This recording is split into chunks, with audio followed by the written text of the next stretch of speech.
తెలంగాణలో ఉంటున్నటువంటి ప్రతి గల్లీలో చిన్న పోరగాన్ని అడిగినా కూడా చెప్తాడు, ప్యాలెస్ ముఖ్యమంత్రి ఎవరు అనంటే కేసీఆర్ అని, ప్రజల ముఖ్యమంత్రి ఎవరు అనంటే రేవంత్ అన్న అని. 10 సంవత్సరాల అధికారంలో ఉంటే సొంత ఇల్లు ఉన్నప్పటికీ కూడా, సీఎం క్యాంప్ కార్యాలయం ఉన్నప్పటికీ కూడా అప్పటికుంటున్నటువంటి ముఖ్యమంత్రులు ఉండిపోయినటువంటిది కాదని ఐఏఎస్ల క్వార్టర్స్ ని కూలగొట్టి విశాలంగా ఒక రాజు లెక్క రాజభోగాలు అనుభవించాలనేటటువంటి ఆతృతతోటి 100 కోట్ల ప్రజాధనాన్ని దుర్వినియోగం చేస్తూ పెద్ద పెద్ద గడిలను కట్టుకున్నటువంటి మీ చరిత్ర ఈరోజు ప్యాలెస్ల గురించి ప్రజల ముఖ్యమంత్రి గారు తన సొంత ఇంటికించి పరిపాలనను అందిస్తుంటే అక్కసు వెలగక్కుతున్నామంటే హరీష్ రావు, మిమ్మల్ని ప్రజలు ఏమని అంటుర్రో కనీసం ప్రజల మధ్యలోకి పోయానా మాట్లాడండి.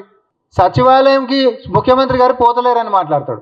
వీళ్ళు అధికారంలో ఉన్నప్పుడు, ప్రభుత్వంలో ఉన్నప్పుడేమో అహంకారంతో వీళ్ళకి కళ్ళు నెత్తికెక్కినుండే, ప్రతిపక్షంలోకి వచ్చినాకనేమో అసలు కళ్ళే కనిపించకుంటాయండ్రు. నిన్నగాక మొన్న